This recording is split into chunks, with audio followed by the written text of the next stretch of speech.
हाँ बस बैठ जाओ। जय हिंद दोस्तों, स्वागत है आपका हमारे YouTube channel P next live पर। तो जैसा कि जो हमारी पिछली क्लासेस थी प्रोनाउन की, वह आधी कंप्लीट हो चुकी हैं और जो आधा बचा हुआ है उसके बारे में आज हम डिस्कस करेंगे इस टॉपिक में, ठीक है। अभी तक मैं आपको पर्सनल बता चुका हूँ, पर्सनल प्रोनाउन। उसके अलावा नेक्स्ट क्या था? पर्सनल प्रोनाउन के बाद क्या था नेक्स्ट? आप लोगों को प्रकार टाइप्स नहीं याद हो पा रहे हैं क्या? हाँ। और रिफ्लेक्सिव के बाद इम्फेटिक और, हाँ, बस तीन ही बताए हैं।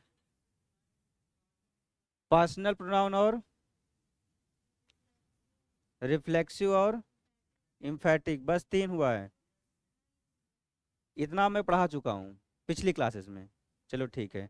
आपको जो है नेक्स्ट क्लास आपकी होगी पजेसिव पे। देखो पहले तो मैं आपको प्रोनाउन का डिफिनेशन बताया था, डिफिनेशन में कोई डाउट्स नहीं थे। उसके बाद मैं इसके टाइप्स बता दिया था और यहाँ तक जो है हम कवर भी कर चुके थे, ठीक है। रिफ्लेक्सिव और इम्फेटिक का डिफरेंस मैं बता दिया था। और पर्सनल प्रोनाउन थोड़ा सा लंबा गया था, इस वजह से समझने में थोड़ा समय लग सकता है। ये जो टॉपिक था पर्सनल प्रोनाउन का, ये सिर्फ एक टॉपिक ही नहीं है, इसमें काफ़ी चीज़ें इंक्लूड है इसमें। आपको पर्सन मिल गया था, और प्रोनाउन में भी पजेसिव प्रोनाउन उसी में आपका इंक्लूड करके बता दिए थे, पजेसिव एडजेक्टिव भी इसी में बता दिए थे। बल्कि टॉपिक अलग है इसका, पजेसिव प्रोनाउन का टॉपिक अलग है और पजेसिव एडजेक्टिव का अलग है। लेकिन दोनों का डिफरेंस यहाँ पर इस पर्सनल प्रोनाउन में ही मैं समझा दिया था, ठीक है। पर्सनल प्रोनाउन का हो गया था, ये पूरा चार्ट हम समझा दिए थे आप लोगों को, दोबारा समझाने की नीड नहीं है फिलहाल। ये इसका डिफरेंस था। ये रिफ्लेक्सिव प्रोनाउन हो गया था, इम्फेटिक प्रोनाउन था। इस ये इन दोनों का डिफरेंस हो गया। और इसके बाद यहाँ से शुरू करते हैं। यहाँ से शुरू करने के लिए देखो, जो मैं आपको पर्सनल प्रोनाउन में पजेसिव प्रोनाउन करके बताया था, वही टॉपिक है ये थोड़ा सा डिटेल में है। वह वहाँ पे जो है शॉर्ट वे में चार्ट के माध्यम से बताया गया था। वर्ड सारे वही हैं, देखो, mine, ours, yours, here, hers, his, theirs, यही 7 वर्ड्स जो हैं उस चार्ट में बने हुए थे। जो पिछला चार्ट अभी आपको पर्सनल प्रोनाउन में दिखाया गया था, सेम वही है। अब यहाँ पे भी उसमें जो डिफरेंस में बताया था, वही चीज यहाँ पे लागू होती है। दिस बुक इज माइन, देखो यहाँ पे जो माइन वर्ड आया हुआ है, ये पजेसिव प्रोनाउन है। देखो आप लोग, अगर आपको पहचानना है कि प्रोनाउन क्या होता है, एडजेक्टिव क्या होता है, एडवर्ब क्या होता है, तो आप एक चीज माइंड में बैठा लो कि उसका डिफिनेशन अपने माइंड में बिल्कुल क्लियर कर लो। डिफिनेशन कैसे क्लियर होगा? प्रोनाउन का काम क्या होता है? प्रोनाउन का काम हमेशा होता है नाउन के प्लेस पर यूज होना। कभी भी नाउन के साथ में यूज नहीं हो सकता है। नाउन के प्लेस पे यूज करके जो नाउन की मीनिंग को प्रेजेंट करता है, मीनिंग को बताता है उसकी। जो नाउन अगर यूज करते तो यहाँ पे तो वर्ड थोड़ा सा अजीब हो जाता है, इस वजह से प्रोनाउन का यूज करते हैं ताकि सेंटेंस की खूबसूरती बनी रहे, सेंटेंस का मतलब क्लियर समझ में आए। तो प्रोनाउन का काम याद कर लो क्या, कि हमेशा नाउन के प्लेस पे, कभी भी नाउन के साथ नहीं, कभी भी नाउन के साथ प्रोनाउन यूज नहीं हो सकता है। जब भी यूज होगा वह हमेशा बिना नाउन के यूज होगा।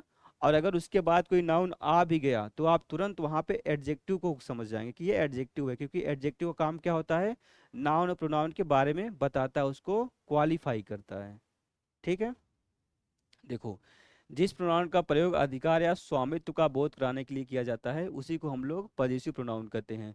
The pronoun which is used to denote possession और ऑनरशिप। पजेशन का मतलब क्या होता है? अधिकार। ऑनरशिप का मतलब होता है स्वामित्व। स्वामित्व का मतलब अपना हक जताना किसी चीज पर। अगर मैं कह रहा हूँ दिस बुक इज माइन, तो उस बुक पर मेरा अधिकार है, तभी मैं उसको ऐसा कह सकता हूँ, ठीक है। मतलब जब मैं किसी चीज पर अपना अधिकार बताऊंगा तो इस प्रकार से वर्ड को मैं लिखूंगा। जैसे देखो, दीज पेन्स आर आवर्स, ये पेन्स जो हैं वह सभी किसके हैं? हमारे हैं। यहाँ पे अधिकार वाली फीलिंग आ रही है। मतलब इस तरीके के वर्ड जब भी यूज होंगे वह वहां पे हमेशा स्वामित्व या अधिकार की ही जिक्र करेंगे। दिस बुक इज हर्स, अब मैं कह रहा हूँ किसी की बुक है, वह मैं उसको कह रहा हूं ये उसकी है। किसकी है? उसकी है, मतलब उसका अधिकार है इस पे। और हर्ष जो है यही वर्ड शो कर रहा है कि इस पर हम लोग किसी व्यक्ति का अधिकार बता रहे हैं। दैट इज योर्स, वह किसका है? तुम्हारा है। तो यहाँ पे भी ये दोनों वर्ड आपको दिख जाएंगे, स्वामित्व या अधिकार। 2000 हिज, 2000 दियर्स, एग्जाम्पल के माध्यम से क्लियर हो जाएगा, ठीक है। ये mine ours, hers, yours, his, theirs. इसके बाद कोई भी नाउन नहीं आया हुआ है, तो इसका मतलब क्या है, ये सभी क्या है, पजेसिव प्रोनाउन है। ठीक, जैसे हिज वर्ड है यहाँ पे, हिज जो है आपका पजेसिव एडजेक्टिव भी होता है, लेकिन अगर यहाँ पे 2000 हिज बैग अगर कर देता तो ये तुरंत किस में पहुंच जाता, पजेसिव एडजेक्टिव में पहुंच जाता। रुक जाओ फिर से बता दे रहा हूँ। जैसे कि, ओ गॉड ये कहाँ शुरू हो गया।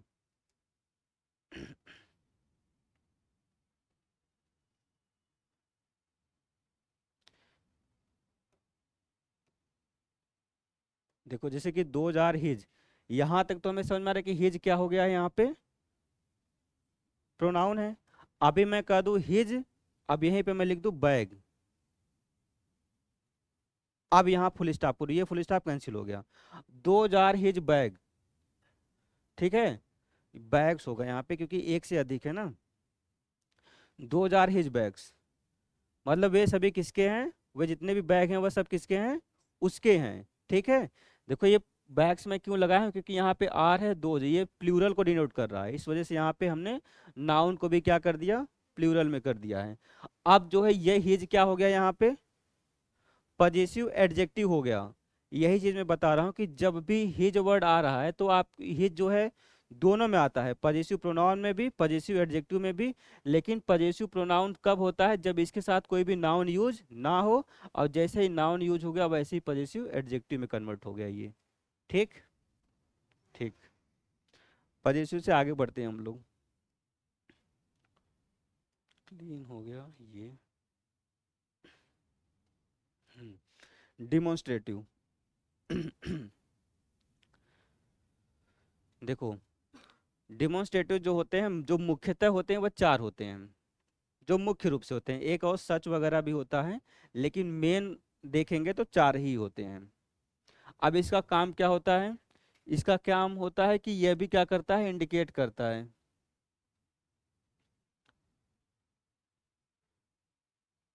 डिफिनेशन पढ़ करके आप लोग मीनिंग समझ सकते हो इस चीज की।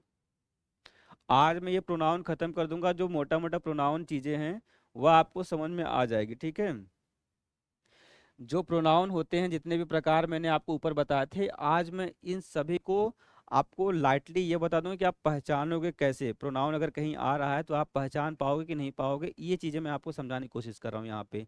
अभी तक जितने भी प्रकार मैंने बताए, जितने भी इसके टाइप्स बताए हैं, वह सभी मैंने कोशिश किया है कि आप लोग अच्छे से समझ जाओ, सभी को आसान भाषा में और क्लियर एग्जाम्पल के साथ आपको समझाया है।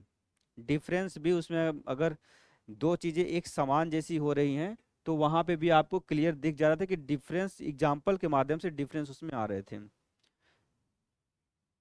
देखो this, that, this, those. Demonstrative pronoun point out the persons और things for which they stand. ठीक है,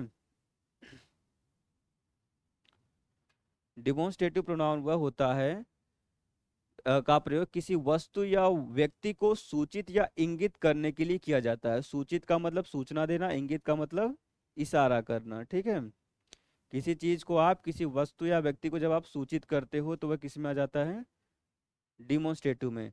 ऐसे आप लोग दिस वर्ड से कोई सेंटेंस सोचो, देखो वह किसी न किसी चीज को इंडिकेट ही करेगा। This, this is my pen, तो ये सेंटेंस जो बन गया दिस इज माई पेन क्या हो गया, दिस इज माई पेन। ठीक है, अब ये दिस वर्ड इसको इंडिकेट कर रहा है, मतलब कि कोई वस्तु है, उस वस्तु को दिस के माध्यम से हमने कह दिया कि यह किसकी है, मेरी है। ठीक है, तो यहाँ पे जो दिस वर्ड आ गया वह क्या कहलाएगा, डिमोन्स्ट्रेटिव प्रोनाउन। और कोई सेंटेंस बोलो, दैट से बोलो, दैट योर बैग। सिंपल सा है, बहुत साधारण सी भाषा में है। डिमोन्स्ट्रेटिव प्रोनाउन बहुत ही आसान है। जब आप कोई भी ये चारों वर्ड जब भी आप किसी भी सेंटेंस में यूज कर रहे हो, उस सेंटेंस में यह किसी चीज को इंगित कर रहा है, किसी चीज को सूचित कर रहा है, इंडिकेट कर रहा है या पॉइंट आउट कर रहा है, तो वह हमेशा क्या कहलाएगा, डिमोन्स्ट्रेटिव प्रोनाउन कहलाएगा। लेकिन हाँ, शर्त यह है कि इसके साथ में कोई नाउन यूज ना हो। शर्त क्या है इसमें, दिस, दैट, दीज, दोज, आपका डिमोन्स्ट्रेटिव एडजेक्टिव भी होता है, यही 4 वर्ड होते हैं, कुछ अलग से नहीं होता। लेकिन रूल वही फॉलो करेगा पिछला वाला, जो आपको पजेसिव एडजेक्टिव और पजेसिव प्रोनाउन में मैंने समझाया था, कि इसके साथ दिस के साथ जैसे ही कोई नाउन यूज हो गया, वैसे ही ये खत्म हो जाएगा डिमोन्स्ट्रेटिव प्रोनाउन से, सीधे शिफ्ट हो जाएगा डिमोन्स्ट्रेटिव एडजेक्टिव में। तब वह वहां पे जो क्वालिफाई करने का काम करेगा नाउन को, ना कि प्रोनाउन के, मतलब ना कि नाउन की प्लेस नहीं लेगा वहां पे, तो वहां पे उसको क्वालिफाई करेगा। वहां तक पहुंच जाएंगे, अब एक्सप्लेन कर देंगे इस चीज को, ठीक है। दीज का मतलब, दोज का मतलब, इन चारों से आप लोग एग्जाम्पल सोच लो, जैसे कि दिस और दैट, दिस दो, इसके बाद तुरंत हेल्पिंग वर्ब कोई ना कोई आ जाए, तुरंत उसके नाउन ना आए, कोई हेल्पिंग वर्ब आ जाए, कोई कुछ भी सहायक क्रिया कोई। जैसे दोज आर प्लेयर्स, वे सभी खिलाड़ी हैं। These are, these are students हो गया, these are boys, these are girls. इस प्रकार से आप जब भी किसी चीज को सूचित करो या इंगित करो, वह डिमोन्स्ट्रेटिव प्रोनाउन कहलाता है। क्लियर है? कुछ भी इसमें डिफिकल्ट नहीं है, बहुत चीजें आसान है, बस आपको समझने की देर है। बस आप थोड़ा जैसे जैसे स्टेप बाय स्टेप समझते जाओगे, वैसे वैसे चीजें आसान होती जाएंगी। देखो, अगर हम इसकी डिफरेंस की बात करें, तो देखो डिफरेंस भी आपका एग्जाम्पल के माध्यम से क्लियर हो जाएगा। यह जो है, जस्ट अभी कुछ देर पहले जो मैं भी बता रहा था कि डिमोन्स्ट्रेटिव प्रोनाउन और डिमोन्स्ट्रेटिव एडजेक्टिव दोनों सेम होते हैं, लेकिन एग्जाम्पल के माध्यम से आप समझ सकते हो कि किसके साथ क्या यूज हो रहा है। मतलब जब अगर आपके साथ ये दिस दैट दिस दोज के साथ तुरंत आपका कोई प्रोनाउन आ जा रहा है, तो वह एडजेक्टिव में जा रहा है, और उसके साथ कोई हेल्पिंग वर्ब आ रही है, तो वह प्रोनाउन में आ रहा है।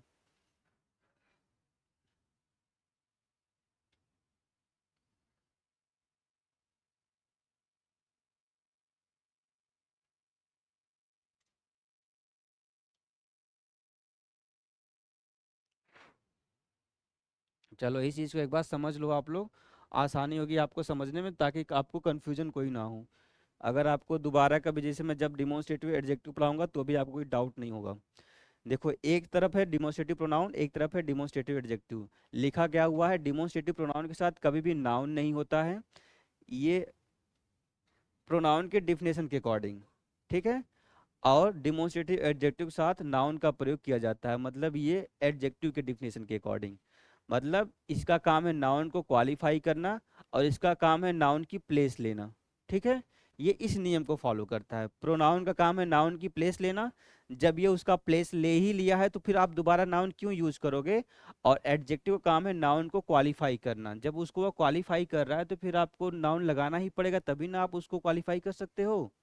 चीजों को समझो। देखो, जैसे कि दिस इज ए कार, अब ये सभी कैपिटल लेटर में रहेंगे, ये सभी स्मॉल लेटर में। देखो टाइपिंग का मिस्टेक है, ठीक है, आप लोग इस चीज को सही कर लेंगे, ठीक।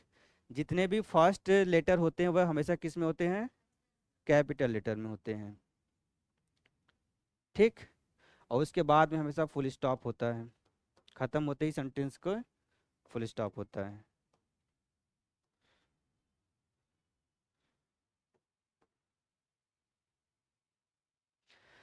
अब देखो कैसे होगा ये। अगर मैं कहूं this is a car, this जो है किसको डिनोट कर रहा है, कार को। मतलब बता रहे कि यह कार, यह एक कार है, यह बता रहे कि यह एक कार है। अब देखो यहाँ पे क्या होगा, this hand writing is mine. अब यह दिस जो है किसको डिनोट कर दिया, हैंड राइटिंग को। हैंड राइटिंग यहाँ पे क्या है, हैंड राइटिंग क्या है यहाँ पे, हैंड राइटिंग आपकी नाउन है, संज्ञा है। क्या है, नाउन है। यह संयुक्त नाउन है। आप लोग पढ़े हुए कभी, संज्ञा भी होती है जो संयुक्त होती है, मतलब दो वर्ड से मिल के भी संज्ञा बनता है। एग्जाम्पल, एग्जाम्पल आप लोग बताइए थोड़ा बहुत, जिसमें संयुक्त वर्ड मिल करके, आपका दो वर्ड मिल करके बनते हैं। जैसे आप सिंपल सा एक, जैसे जहां आप लोग बैठे हो, मैं उसी से एग्जाम्पल बता दे रहा हूँ। जैसे कि क्लास रूम, ये कितने वर्ड से मिलकर बना है, दो वर्ड से बना है। एक क्लास है, एक क्या है, रूम है। अब ये संयुक्त संज्ञा कहलाती है, मतलब ये संयोजक है, मतलब दो वर्ड से मिल करके एक वर्ड बना है, क्लासरूम। तो उसी प्रकार से जो हैंड राइटिंग है, यह भी हैंड और राइटिंग से मिल के हैंड राइटिंग बन गई है। इसका मतलब होगा हस्तलेखन, क्या होगा, हाथों से लिखा हुआ। इतना हिंदी में नहीं जाना है। हस्तलिपि बोलते हैं, हस्तलेखन बोलते हैं, इस प्रकार से आप लोग, हाँ उसी को। हाँ, तो ये क्या है, नाउन को क्वालिफाई करा कि ये जो लिखा हुआ है, मतलब ये जो लेखनी है वह किसकी है, मेरी है, इज माइन। अब अगर मैं पूछूं कि माइन यहाँ पे क्या है, तो क्या बताओगे आप लोग? माइन पार्ट्स ऑफ स्पीच में क्या, पजेसिव प्रोनाउन। देखो एक लोग को समझ में आया, पजेसिव प्रोनाउन है। That chair is yours. अब देखो दैट किसको डिनोट किया, कुर्सी को। मतलब दैट जो है चेयर के बारे में बता रहा है कि चेयर किसकी है। यहाँ पे क्वेश्चन पूछा गया चेयर किसकी है, तो वह है उसकी है दैट। तो दैट चेयर इज योर्स, हाँ तुम्हारी है, मतलब यहाँ पे योर्स मतलब आपकी है, ठीक है। और ये देखो दीज आर बुक्स। अब जो है दीज किसके लिए यूज हुआ है, लेकिन बीच में क्या आ गया, आर आ गया, वर्ब आ गया। तो ये कभी भी जो है हमेशा वर्ब वगैरह के साथ में यूज होता है। और इसके तुरंत बाद कोई ना कोई नाउन आएगा, चाहे ये चेयर हो गया, चाहे वीडियो हो गया, चाहे look at this phone. This के बाद तुरंत क्या आ गया, फोन आ गया, यह भी क्या है, नाउन है। दिस शर्ट, शर्ट्स क्या है, नाउन है। दोज गर्ल्स, गर्ल्स क्या है, नाउन है। मतलब जो नाउन को क्वालिफाई कर रहा है वह हमेशा एडजेक्टिव ही कहलाता है। इस चीज का आप लोगों को ध्यान देना है यहाँ पे। ठीक है, मैं तो पूरी कोशिश कर रहा हूँ कि आप लोगों को समझ में आ रहा होगा। अब भगवान जाने आप लोग क्या समझ रहे हो क्या नहीं समझ रहे हो। ठीक है, एक बार फिर से मैं कंफ्यूजन को दूर कर दे रहा हूँ। देखो आप जो सीधी सीधी लाइन लिखी हुई है दोनों, इस लाइन को रट लो, याद कर लो, समझ लो। आपको बार बार डिफिनेशन रटने की नीड नहीं है। बार बार मैं डिफिनेशन बोल रहा हूँ, इनडायरेक्टली बोल रहा हूँ। जैसे पूरा पूरा डिफिनेशन याद करोगे दो लाइन का, तो वह अलग टॉपिक होता है। मैं साधारण भाषा में समझा रहा हूँ कि जो प्रोनाउन होता है वह नाउन का स्थान लेता है, उसको प्रोनाउन कहते हैं। एडजेक्टिव जो होता है वह नाउन या प्रोनाउन को क्वालिफाई करता है, एडजेक्टिव कहलाता है। साधारण भाषा में शब्दों को समझना ही सबसे अच्छी बात होती है। बहुत लेंदी बना करके उसको कॉम्प्लेक्स भाषा में उसका डिफिनेशन रट रट के याद करना वह अलग होता है, वह जटिल बना देता है आपके माइंड को भी। और वह ज्यादा देर तक टिकाऊ भी नहीं होता है। समझने के लिए साधारण भाषा यूज किया करो, आप लोग जितना आसानी से समझ जाओ उतना अच्छा है। क्लियर करता हूँ इसको, चलते हैं नेक्स्ट टॉपिक पर। इंट्रोगेटिव प्रोनाउन, प्रश्नवाचक सर्वनाम। हम्म, ठीक। यहाँ पे आप लोग डिफिनेशन देख लो, इसके बाद मैं इसका एग्जाम्पल बता दे रहा हूँ। देखो, the pronoun which is used to ask a question is called an interrogative pronoun. जिस प्रोनाउन का प्रयोग प्रश्न पूछने के लिए किया जाता है उसे इंट्रोगेटिव प्रोनाउन कहते हैं। क्या इसको रटने की नीड है? बिल्कुल नहीं। इंट्रोगेटिव का शब्द आप लोग समझते हो, उसका मतलब होता है प्रश्न पूछना। और प्रोनाउन का मतलब आप लोग समझते हो कि सर्वनाम। मतलब जो प्रोनाउन प्रश्न पूछने का काम करता है उसी को हम लोग क्या कहते हैं, इंट्रोगेटिव प्रोनाउन कहते हैं, सिंपल सी भाषा में बिल्कुल।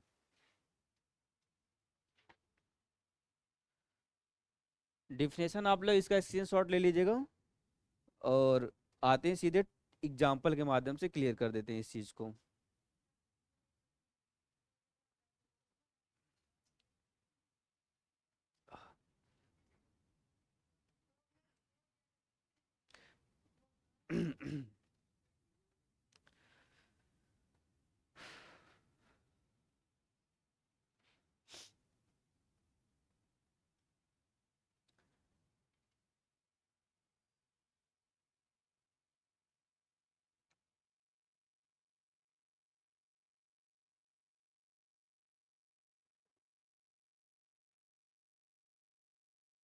आज एसएससी जीडी का एग्जाम चल रहा है क्या? आज कोई इसमें है, पेपर देने के लिए गया था कि नहीं कल? एसएससी जीडी कोई नहीं दिया? प्रभाकर। हाँ, एसएससी जीडी भी अच्छा पेपर होता है, उसमें भी आप लोगों को ठीक ही जाता। एसएससी के सारे पेपर ठीक ठाक होते हैं, कभी भी किसी भी पेपर को आप लोग लाइटली नहीं ले सकते, चाहे वह 10th लेवल का हो, चाहे 12th लेवल का हो, चाहे ग्रेजुएशन लेवल का हो। मिला जुला के पढ़ना आपको उतना ही पड़ता है घूम फिर करके। जैसे सीजीएल की तैयारी कर रहे हो तो भी आपको उतना ही पड़ रहा है। आप सीएचएसएल या फिर एमटीएस या फिर स्टेनो, इन सब की तैयारी कर रहे हैं। एक क्वेश्चन के लिए कितना टाइम मिलता है? ये ऐसा नहीं होता है क्वेश्चन, जैसे कि आप कितना फास्टली आप सॉल्व कर पाओ, जैसे 10 सेकंड, 15 सेकंड, 20 सेकंड ऐसे। नहीं, उसमें मिलता नहीं है, बनाना आपको खुद से है। हम्म। हाँ, पूरे क्वेश्चन का होता है, जैसे उसमें देखो फ्री भी होता है और मेंस भी होता है, दो होते हैं। तो उसमें 1 या 1.5 घंटा रहता होगा, मुझे क्लियर नहीं याद है इस समय। 120 मिनट। तो देखो, एक आप लोग सरकारी रिजल्ट पे जा करके, एक वेबसाइट है उससे पता कर सकते हो, सरकारी रिजल्ट करके एक वेबसाइट है एक, ये। हाँ, ये चल रहा है। अब देखो इसमें डिफरेंस क्या होता है, इसमें भी जैसे कि आपको ध्यान देना है, हर जगह एक ही चीज आपको लागू करना है, कि कहीं पे भी क्वेश्चन भी पूछ रहे हो तो तुरंत नाउन मत लगा दो। जैसे ही नाउन लगा एडजेक्टिव में गया, नाउन नहीं है तो वह प्रोनाउन में आ गया। यहाँ पे भी एक ही चीज आपको ध्यान देनी है। और आपको यह भी पता होना चाहिए हु किस सेंस में यूज होता है, विच किस सेंस में यूज होता है, हुज किस में होता है और हु किस में होता है। देखो क्वेश्चंस यहाँ से भी बनते हैं। जैसे कि आपको हु जो है कि हमेशा किसी व्यक्ति के लिए यूज होता है। Who has retain this book, ये मतलब व्यक्ति के बारे में पूछ रहा है, किस कौन है वह, व्यक्ति के बारे में। हु हमेशा व्यक्ति के बारे में। विच जो है व्यक्ति और वस्तु दोनों के बारे में। विच जो है व्यक्ति और वस्तु दोनों के बारे में यूज होता है, और विच का प्रयोग होता है कई में से कोई एक, अनेक में से किसी एक के बारे में आप लोग पूछ रहे हो, और चॉइस रिस्ट्रिक्टेड होती है इसमें। मतलब आपको प्रश्न पूछने हैं तो मतलब आप कई लोगों के बीच में जैसे पूछ, जैसे यहाँ देखो क्वेश्चन क्या बन रहा है, which of the shirt do you want, मतलब कई शर्ट में से एक शर्ट आप कौन सा चाहते हो। क्या है, कई शर्ट हैं, उन शर्ट्स में से आपको कौन सा पसंद है, which of the shirts do you want. What is your brother भी हो सकता है, हु इज योर ब्रदर दोनों हो सकता है। हाँ, पर्सन को डिनोट कर रहा है, दोनों हो सकता है यहाँ पे। व्हाट इज योर ब्रदर आपको यहाँ पे इस दूसरे सेंस में यूज होता है, आपको पूछा नहीं जा रहा कि वह कौन है, मतलब वह क्या है पूछा जा रहा है। सेंस समझो। हाँ, डू को हाइड है, डू मतलब है छिपा हुआ है इसमें। इसमें आपका भाई क्या है पूछा गया है, इसमें आप उसका व्यवसाय बताए, जिससे मेरा भाई स्टूडेंट है। तो, हाँ। तो इस प्रकार से जैसे कई बार अबाउट वगैरह यूज होता है, तो वो किस सेंस में यूज हो रहा है आप लोगों को वहां पे समझना पड़ेगा, और कई वर्ड को मिला करके जब आप प्रॉपर मीनिंग निकालोगे तो आपको वहां पे क्लियर होगा। देखो, which has written, who has written this book. देखो, हु के बाद तुरंत क्या आया है, हैज आया, हैज क्या है, वर्ब है। विच ऑफ दिस शर्ट, और हाँ, ऑफ क्या आया हुआ है, ऑफ क्या है यहाँ पे, ऑफ पार्ट्स ऑफ स्पीच में क्या है, कंजंक्शन तो जोड़ने का काम करता है, प्रीपोजिशन है। क्या है, प्रीपोजिशन है। तो प्रीपोजिशन आ सकता है तो वह प्रोनाउन ही कहलाएगा। प्रीपोजिशन अगर आ रहा है तो वह प्रोनाउन ही कहलाएगा। लेकिन हाँ, कोई नाउन आ जाता तो तुरंत क्या हो जाता है, एडजेक्टिव में शिफ्ट हो जाता है ये चीज। ठीक है। Which of the leaders are not invited in Ram temple consecration ceremony. Which of the leaders मतलब कई लीडरों में पूछा जा रहा है, जैसे कई लोगों को इनवाइट नहीं किया गया, जो राम कंसेक्रेशन सेरेमनी हुआ था, जिसको प्राण प्रतिष्ठा बोलते हैं, उसमें कई लोग इनवाइट नहीं किया गया, उनको बुरा भी लगा होगा, तो यहाँ पे उसी से क्वेश्चंस मतलब बन सकते हैं ना, कि which of the leaders are not invited, मतलब कौन से लीडर को इनवाइट नहीं किया गया था इन राम टेम्पल कॉन्सेक्रेशन सेरेमनी, उस प्राण प्रतिष्ठा में किस किस लीडर को इनवाइट नहीं किया गया। नेक्स्ट है, व्हाट इज योर ब्रदर, आपका भाई क्या है, मतलब क्या उसका पेशा क्या है, उसका ऑक्यूपेशन क्या है। ठीक है। हुज बुक इज दिस, आप देखो यहाँ बदल गया ये सेंटेंस। हाँ, अब आप मुझे बताओ हुज यहाँ पे क्या है, पजेसिव प्रोनाउन नहीं है, रिफ्लेक्सिव प्रोनाउन भी नहीं है। ये यहाँ पे हुज क्या है,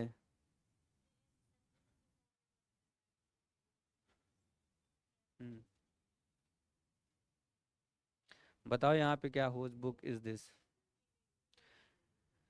ये जो है आपका चला गया एडजेक्टिव में, किसमें, इंट्रोगेटिव एडजेक्टिव में पहुंच गया ये।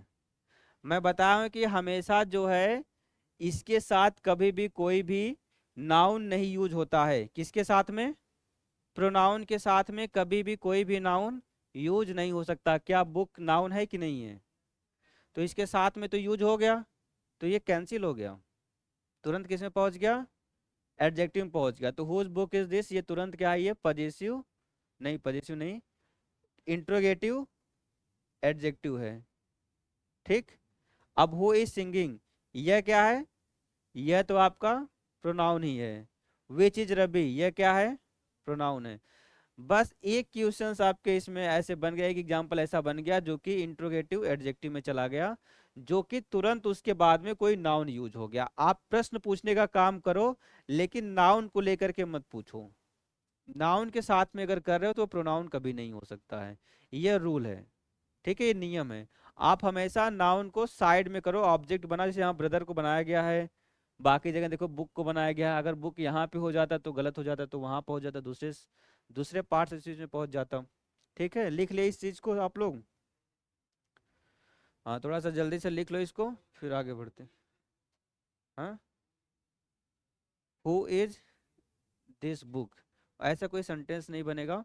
और क्वेरीज वगैरह लास्ट में आंसर करेंगे, ठीक है। इसको नोट कर लो आप, मैं ये नहीं कहूँगा ऐसा आंसर नहीं करेंगे, लेकिन हाँ नोट कर। हाँ, उसको रिटेन में लिख लो, मैं जैसे क्लास खत्म होगी माइक में रखूंगा, पूरा जवाब दे दूंगा विथ एग्जांपल्स।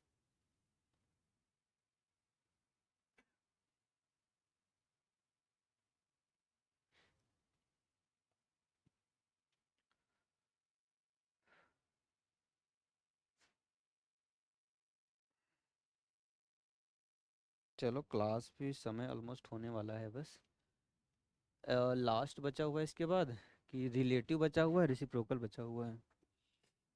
चलो फटाफट जल्दी जल्दी थोड़ा सा देखेंगे अब, ठीक है। रिलेटिव प्रोनाउन और इंडिफिनिट प्रोनाउन और डिस्ट्रीब्यूटिव प्रोनाउन, रेसिप्रोकल प्रोनाउन है, कितना लंबा समय लेगा ये, एडवांस,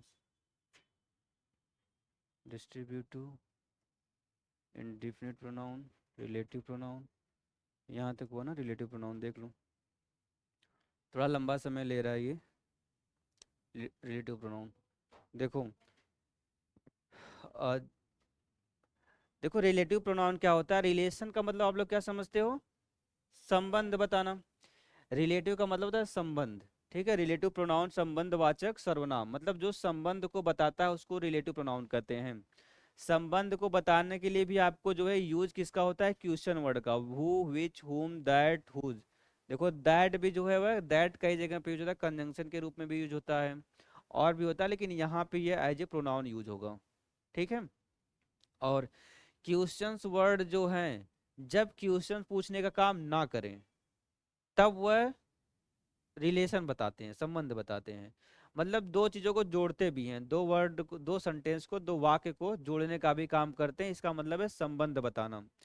इसे एग्जाम्पल के माध्यम से आप देखोगे पहले, लेकिन एक बार मैं इसका डिफिनेशन बोल देता हूँ। The relative pronouns stands instead of a noun and also join sentences. Noun के स्थान पर आकर, नाउन के स्थान पर आकर नाउन की पुनरुक्ति नहीं होने दे, और दो वाक्यों को जुड़ने वाले वर्ड का रिलेटिव प्रोनाउन कहते हैं, जुड़ने वाले को रिलेटिव प्रोनाउन कहते हैं। ठीक है। मतलब ये थोड़ा बहुत कंजंक्शन का भी काम कर रहा है, लेकिन हाँ ये नाउन की पुनरुक्ति को रोकता है, नाउन के रिपीटेशन को रोकता है, वहां पे वह आता है और नाउन को रिपीट नहीं होने देता और संबंध बता देता है बिना नाउन के यूज किए। से लिखा गया है, the man who came here is a scientist.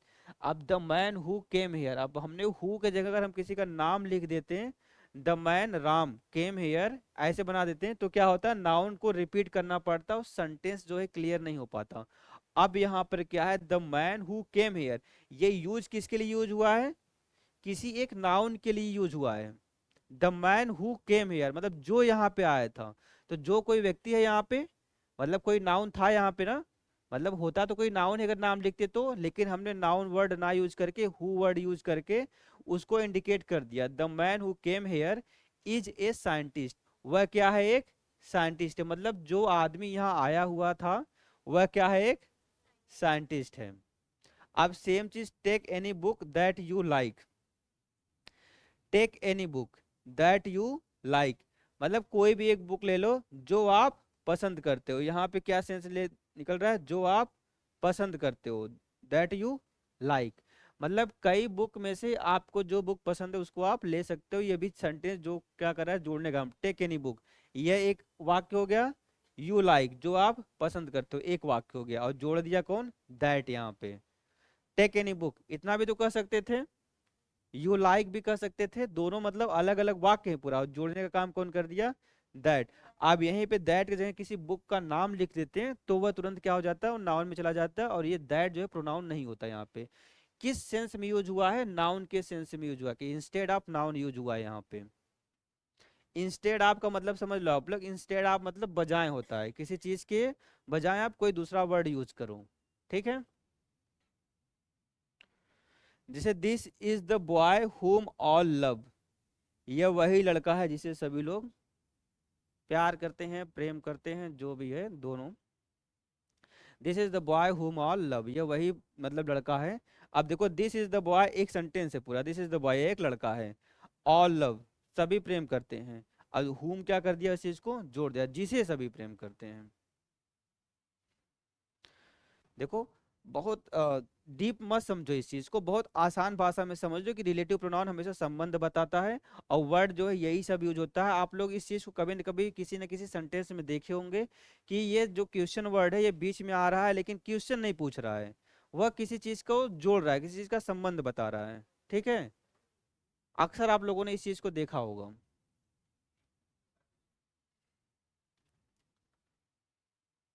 जैसे हु इन किसी व्यक्ति के लिए होता है, यूज विच जो है वह किसी व्यक्ति और वस्तु दोनों के लिए होता है। हुम का मतलब भी किसी व्यक्ति हो सकता है, दैट का मतलब भी जो होता है, हुज का मतलब भी किसी व्यक्ति या मतलब व्यक्ति या वस्तु दोनों हो सकते हैं। ज्यादातर ऐसे हैं जो इसमें डाउट भी कई बार पैदा करते हैं। से विच अगर यूज हो रहा है तो आपको समझना पड़ेगा कि विच किस सेंस में यूज हुआ है। मतलब कई कई चीजों में से एक के बारे में बात हो रहा है कि सिर्फ एक ही के बारे में विच वर्ड यूज हो रहा है। जब एक ही के बारे में होगा तो वहां पे विच नहीं होगा। कई सारी चीजों में से, अनेक वस्तुओं में से कोई एक वस्तु, जैसे विच मतलब कई चीजों में से कोई एक, कई इंसानों में से कोई एक।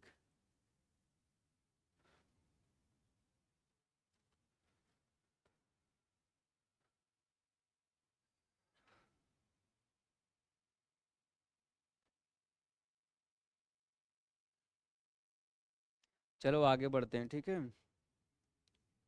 चलो आप लोग लिख लीजिएगा, मैं दोबारा कर दूंगा, बल्कि परेशान मत होइए, मैं कुछ सोच रहा हूँ इसके बारे में, वीडियोस वगैरह जल्दी ही कुछ ऐसा करूंगा। इंडेफिनिट प्रोनाउन, देखो एक वर्ड होता है डिफिनिट, एक होता है इनडिफिनिट। डिफिनिट का मतलब निश्चित, जिसके बारे में हम बिल्कुल श्योर हों, और इनडिफिनिट का मतलब होता है अनिश्चित, जिसके बारे में हम श्योर ना हो। तो जिसके बारे में हम श्योर नहीं होते हैं तो वहां पे कुछ तो वर्ड यूज करना होगा। तो वह जो वर्ड होता है वह इस प्रकार से होता है, वन, नन, एनीबडी, सम, ऑल, मैनी, एटसेट्रा। इस प्रकार से वर्ड यूज होते हैं, जो मतलब किसी का नाम ना लेकर के किसी के बारे में हमें जानकारी नहीं है, हम अगर वन कहेंगे तो वन में सारे इंसान आ जाते हैं, सारे, कोई कोई भी आ सकता है। नन कहेंगे तो मतलब कोई भी नहीं है। एनीबडी का मतलब भी कोई भी नहीं। सम का मतलब होता है कुछ। ऑल का मतलब होता है सभी। मैनी का मतलब होता है कई। ठीक है। तो यहाँ पे कोई भी, सभी इनडिफिनिट को शो कर रहे हैं, ठीक है। इनडिफिनिट मतलब जो चीजें निश्चित ना हो, जिस प्रोनाउन से किसी निश्चित व्यक्ति या वस्तु का बोध न हो उसे इंडेफिनिट प्रोनाउन कहते हैं। जिससे कि आप किसी भी व्यक्ति या वस्तु का बोध ना करो, उसी चीज को क्या कहते हैं, इंडेफिनिट प्रोनाउन कहते हैं। A pronoun that does not refer to any person, amount और थिंग, अमाउंट और थिंग इन पार्टिकुलर, ठीक है। मतलब विशेष रूप से किसी भी व्यक्ति को, विशेष रूप से किसी भी वस्तु को जिक्र न करें, मतलब उसका नाम वाम ना ले, उसके बारे में हमें जानकारी नहीं। हम लोग इस प्रकार से जैसे कि बोल दे कि ऑल आर इंटेलिजेंट, सभी लोग महान हैं, तो मतलब किसी के बारे में हम लोग बात नहीं कर रहे, हम बोल रहे हैं कि सब के सब महान हैं। तो ये सारे वर्ड जो हैं उस चीज को डिफाइन करते हैं कि जब हम किसी के बारे में हमें सर्टेनिटी ना हो, निश्चितता ना हो, तो हम लोग इस तरीके से वर्ड यूज करके उस चीज को बोल सकते हैं।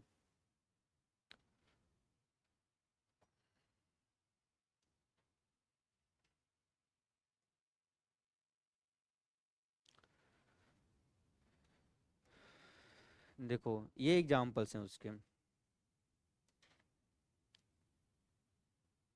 One should keep once promise, मतलब कोई व्यक्ति है उसको क्या करना चाहिए, वादा।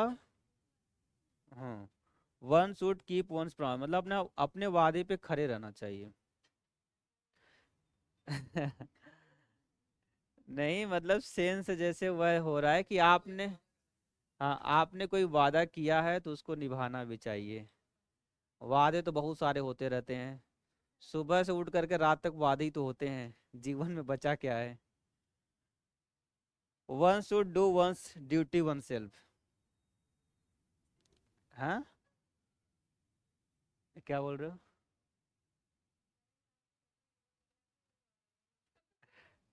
बहुत रेयर बच्चे दिखेंगे ऐसे, आप उन रेयर में से एक हो। नहीं तो मैक्सिमम तो वादे में ही टिके हैं। हाँ मेरा भी बहुत सारा वादाएं हैं, मैं भी बहुत वादा करता हूँ।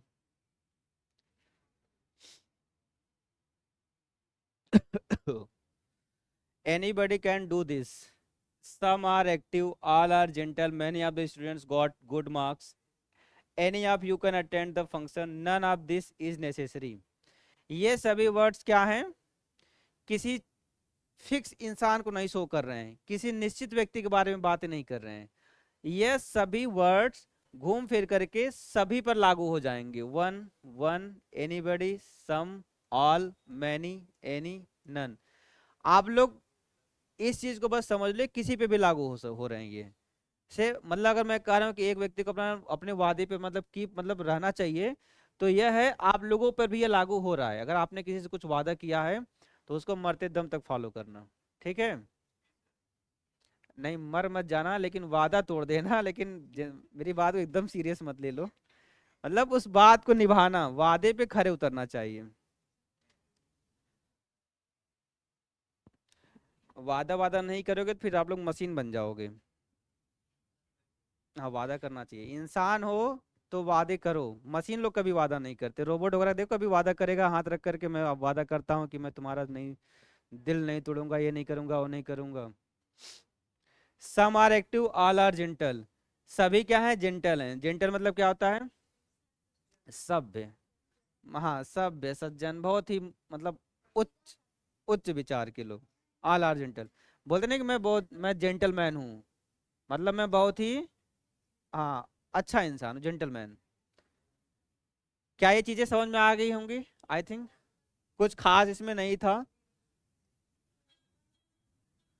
डिस्ट्रीब्यूटिव प्रोनाउन, देखो पहले डिफिनेशन समझ लो, उसके बाद फिर इसके एग्जांपल्स के माध्यम से इसको क्लियर कर देंगे, ठीक है। when each either and neither are used as pronouns they are called distributive pronouns। जब से जो each either होता है और neither होता है, ये सभी वर्ड जब किसके रूप में यूज हो, प्रोनाउन के रूप में यूज हो, तो उन सभी को क्या कहते हैं हम लोग, डिस्ट्रीब्यूटिव प्रोनाउन कहते हैं। ये सब कहाँ से शुरू हो गया।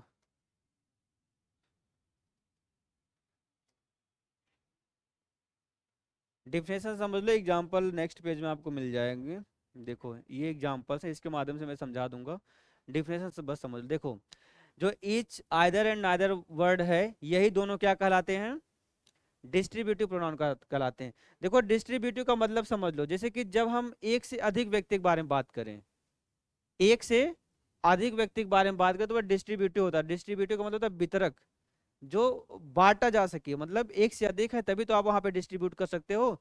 जैसे यूजुअली सेंटेंस बनता है, जैसे कि जब आप कुछ लेके आओ, मान लो जैसे समोसा लाए हो, तो उसको क्या करते हो आप लोग, इंग्लिश में बोले तो डिस्ट्रीब्यूट करते हैं। इंग्लिश में क्या करते हैं उसको, डिस्ट्रीब्यूट करते हैं। हिंदी में बोलेंगे तो वितरण करते हैं। मतलब यहाँ पे जो ईच वर्ड है, ईच, आइदर एंड नाइदर, ये सारे वर्ड्स क्या हैं, ये हमेशा दो व्यक्तियों के बारे में बात करेंगे, एक से अधिक व्यक्तियों के बारे में बात करेंगे।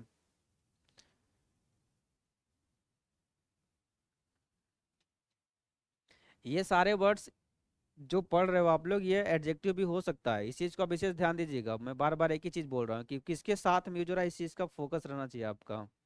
जब अगर कभी आपको एग्जाम्पल के माध्यम से, मेरी जो पूरी पार्ट स्पीच की क्लास जब खत्म हो जाएगी, तो मैं आपको इस प्रकार से एक पूरा एग्जाम्पल बनाऊंगा जिसमें सेम वर्ड रहेंगे, जो कि 4 सेंटेंस, 6 सेंटेंस, 8 सेंटेंस ऐसे रहेंगे, एक ही वर्ड। आपको फाइंड आउट करना है कि कहाँ पे किस सेंस में वो यूज हो रहा है, उसको कैसे आप पहचान पाओगे। लेकिन पहले 1 महीना इस पर रगड़ के मेहनत करना पड़ेगा आपको, पार्ट चीज पर पूरा पूरा।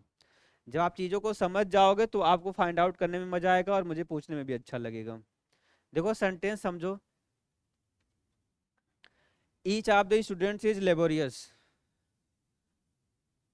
देखो, each of the students, each of the students is क्या है, मतलब मेहनती हैं सभी लोग, क्या हैं, ईच ऑफ द स्टूडेंट मतलब एक से अधिक है, क्या है, एक से अधिक है, each of the students is laborious.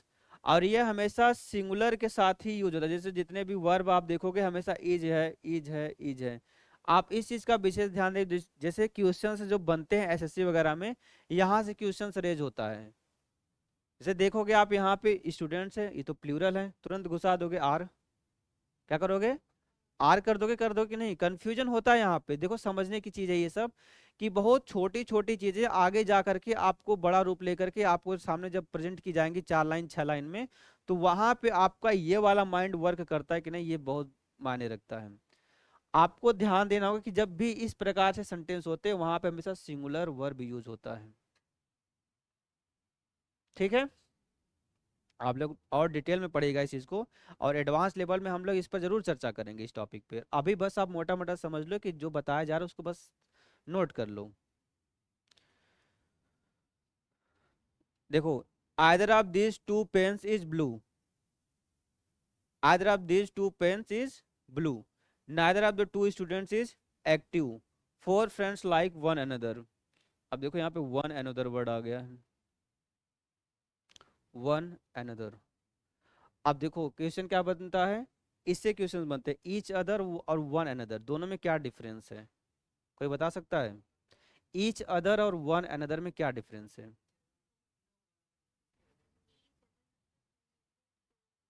और ईच अदर वन अनदर आपका रेसिप्रोकल प्रोनाउन में मैं आपको समझाऊंगा इस दोनों का डिफरेंस, कि क्या होता है इन दोनों का डिफरेंस, इसी क्लास में, इसी क्लास में बोल रहे हैं, अलग से नहीं बोल रहे हैं। इन दोनों का वन अनदर, अच्छा चलो ठीक है ये बता दे रहा हूँ। जैसे कि फोर की बात हो गई, वन अनदर हमेशा दो से अधिक व्यक्ति के लिए यूज होता है। वन अनदर हमेशा क्या होगा, जब दो से अधिक व्यक्तियों के बारे में बात हो। ठीक है, इसमें थोड़ा सा डाउट हो सकता है माइंड में, नोट कर लेना, इसको मैं एक्सप्लेन कर दूंगा।